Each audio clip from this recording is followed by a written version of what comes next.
Thanks. Thank you very much to the TEDx folks for inviting me to speak here today.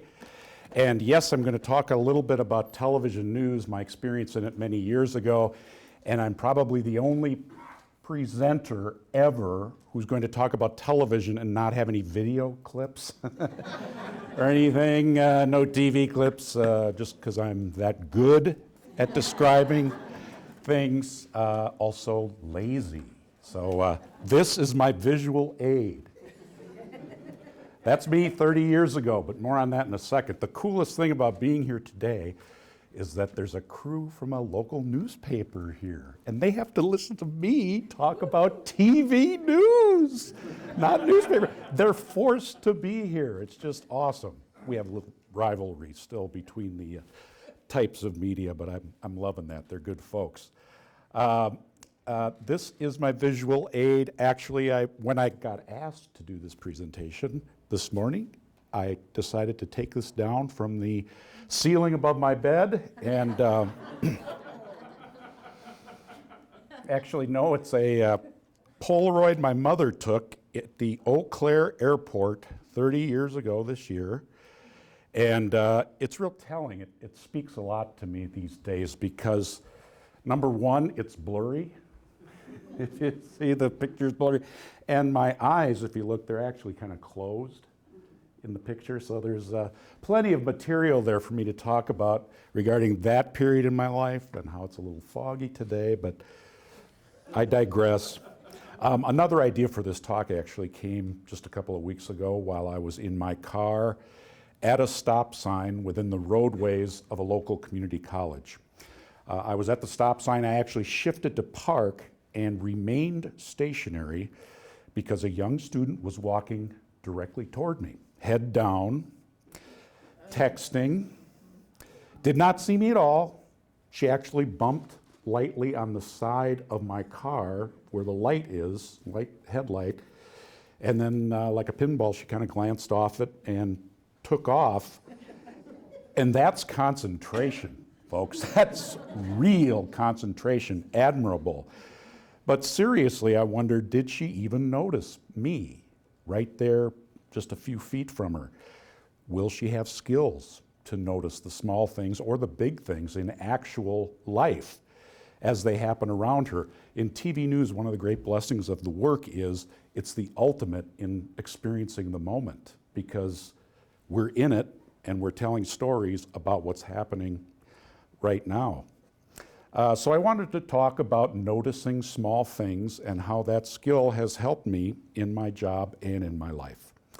As the Vietnamese Buddhist monk Thich Nhat Hanh teaches, learning to simply notice about your surroundings is a skill that has to be learned, and it can bring great joy. But back in these days, I was not simply noticing in a lotus position, very reverent, meditating quietly.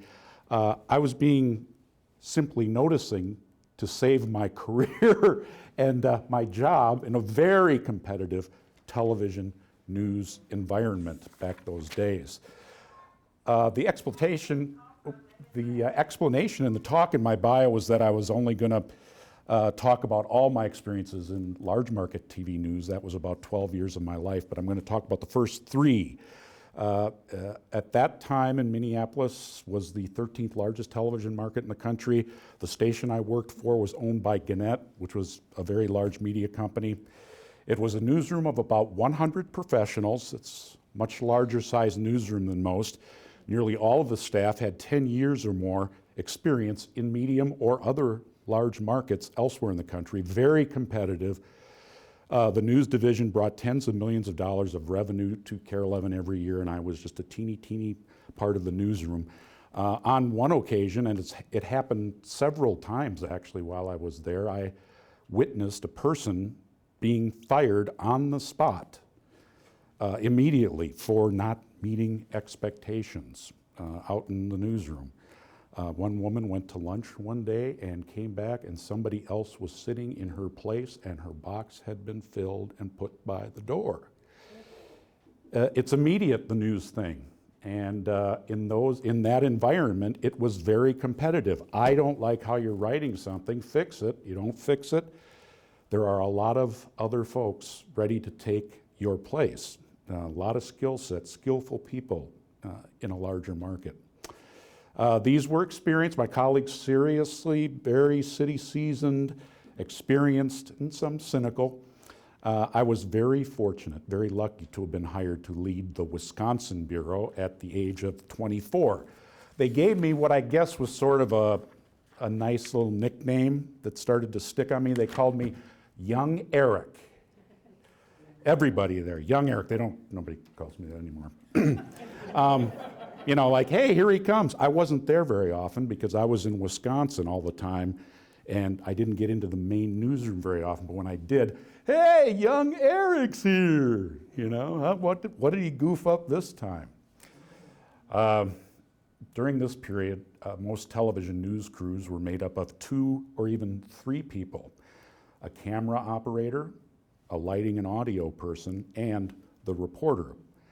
The portable equipment then was very big, it was very bulky, heavy, and this was a union shop, represented shop, so the job descriptions were very siloed. They were very, you couldn't do other people's work and so on.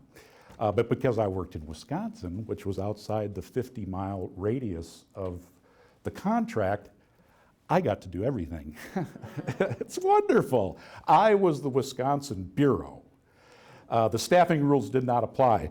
The news anchor would say, and now on the news, Eric Olson reports from our Wisconsin Bureau.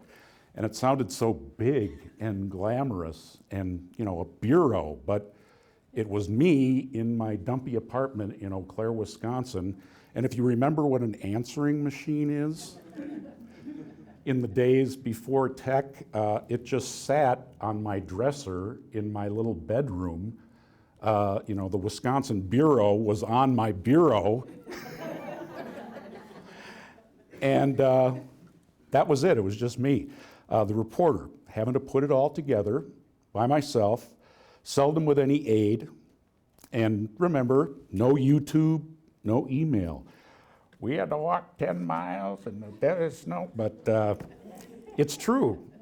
No text messages, no Dropbox, no cell phones, no iMovie, no nonlinear editing, no Final Cut, no digital transmission of pictures of any kind. You had this physical thing, a tape, and I was a state away and had to get that somehow to Minneapolis in time for them to do the news in this very frenetic environment. We went from worst to first in 4 years, and there was a lot of pressure to perform.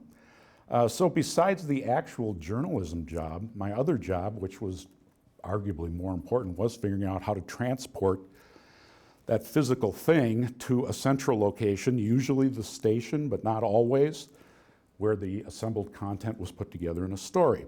When I was hired at first, the charge from the vice president of news, and one of the few times I actually met with him, it was a real simple charge, what I was supposed to do.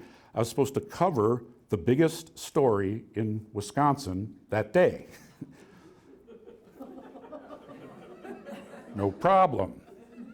These were folks from the East Coast, you know, Wisconsin's like this big, right? You just drive there, it's not that big a deal. So I would get to a location, sometimes by charter plane, sometimes by driving, sometimes by helicopter. And the first thing I would do when I would get to a story, I became very good at this, is the second part, the logistics part. I'd get somewhere, see if I would even have enough for a story, and then I would find a payphone, call the station, tell them I've got something and how I was going to get it there. Send a plane. One time I paid somebody $50, you can't do this anymore, at the airport in Milwaukee, who was boarding a flight for Minneapolis, and I gave her the tape and said, someone will be on the other end to pick up that tape. You think about how you're going to get it done, you know, you just, you got to get her done. And we had these cheesy red, white, and blue jackets that kind of looked like Domino's pizza drivers, so we stuck out so people thought we were legit, or at least they knew we were a news crew. Many times they would book a charter plane for the tapes, not for me, but for the tapes. Tapes were very important. And even then, the logistics I had to compute were more than half the battle of getting my story on the air. How much time would it take for me to create the story before I had to drive to the airport with the tape, write the story? Where would I write the story? Where would I record my voice? Usually happened sitting in the front seat of my news car at the airport, watching that tape with the plane with the tapes in it, taking off for Minneapolis, was not the time that I wanted to remember, oh no, there was one line I forgot, the guy's name, I didn't put it in the tape.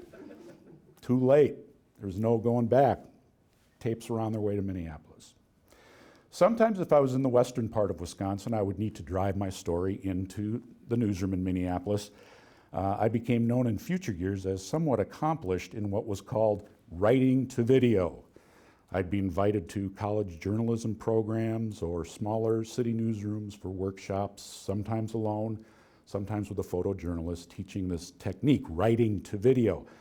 The work of a television reporter at the higher levels of the craft is to really find a common visual denominator that your audience can relate to in his or her own life, a personal story, event, or what have you. And in that newsroom at that time, the pictures drove the story. The text did not come first. The pictures came first. Every time, whenever I came back to the newsroom, the first question from the editors, the people in charge, were, what's the first picture? What's the first sound? The research at that time indicated that you have 7 seconds from the time a TV news story starts to get that person to pay attention, or they're going to move on. So, heck, that was 30 years ago. Now it's probably a millisecond or something. I don't know, or I don't know what the number is now, but they lived by that, and I had to come through with those things. I ended up surviving at KARE 11 News for 12 years and 4 management regimes. I didn't get good at writing to video because of some innate talent or anything like that. I learned by cold, gut-wrenching fear. The fear of missing some important fact, as I alluded to, as the plane was flying away with my tapes. Or from the fear, in one case, of a news director who really, really liked what I had done. And let me explain that real quick. You've all seen those stories time to time about rising gas prices and who's the cheapest gas prices, what city has the lowest gas prices, blah, blah, blah, blah, blah. They were really big back when gas was a lot more expensive. So they called me up one morning and said, do one of those stories about low gas prices somewhere. I found a city where one of the gas stations was doing a loss leader thing where they had super low gas prices. So I went there, shot the gas station, interviewed happy motorists, blah, blah, blah, blah, blah. Drove it all the way back to Minneapolis, actually Golden Valley, where the station was located. And I had an idea in my head how I was going to write it. Wrote up the script. It has to be approved in person by the vice president or the news director, one below vice president, before I could put it on the air, do it. He went through every, what picture are you putting for this? What picture are you putting for that? We got to the last line of the story, and I had this great sentence in there about, motorists are hoping that more low gas prices are just around the corner, around the corner, like car driving, really good stuff. The problem was, and he looked at me, and it's 3:30 in the afternoon for a 5 o'clock show, he looked at me and said, that's a great line. What picture are you using for that shot? And I thought a minute, and I tried to tap dance, and I said, well, you might be right. I don't have that video. I'll rewrite it. Give me 2 minutes. He said, no, I like the line. Go back and get that shot. The one shot in Black River Falls, Wisconsin. And he was dead serious because you shoot in what's called sequences. You shoot everything at that gas station. You can't put a picture of someplace else in that story. So that meant 2 things. The day that I thought was done was going to go on for another 12 hours. because he was making me actually go back and get one shot. The other thing is, it was a story on the 5 o'clock news, and I had to go tell the reporter in this or the producer in the big city newsroom as the young kid, that story I had about gas prices for your show, I have to go back and I can't get it to you right now. And, so panic. We had a large newsroom, so they reshuffled the deck to fill the show, but it was a teachable moment, as they call it. I was petrified. And Nick, if you're watching this, maybe you don't even remember. He's out in Cape Cod somewhere. I moved onward and upward. But this is the same boss that I always imagined. Years later, I imagined him laughing in his office with his feet up on his desk about something he just assigned me to do.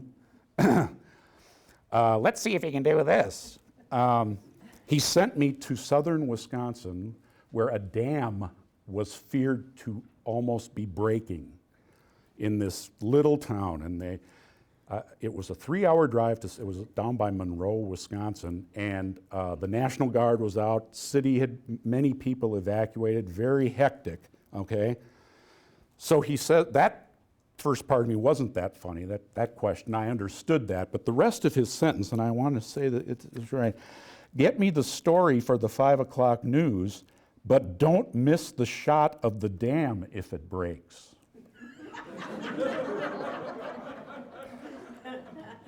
So it's me, one person, and I've got my camera and tripod zoomed in on the dam.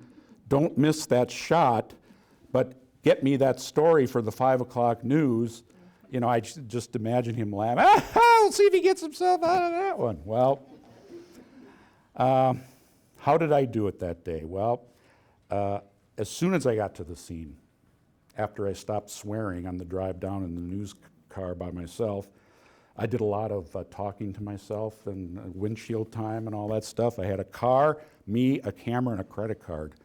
And that was about it. So the car was my counselor. But as soon as I got to the scene, I started noticing small things. I saw the kind face of a homeowner peering behind her screen door near from where I was located. I asked her if I could use her phone, and she said certainly. And then I gave her my 800 number, the number to the station, and I asked her to please call that and tell the person at the other end of the phone that I'd have a story and to send a plane. She had no idea what I was talking about, but she was a kindly person and she complied. She called. I had to get back to not miss the shot of the dam collapsing. It never did, by the way, but I didn't know that at the time.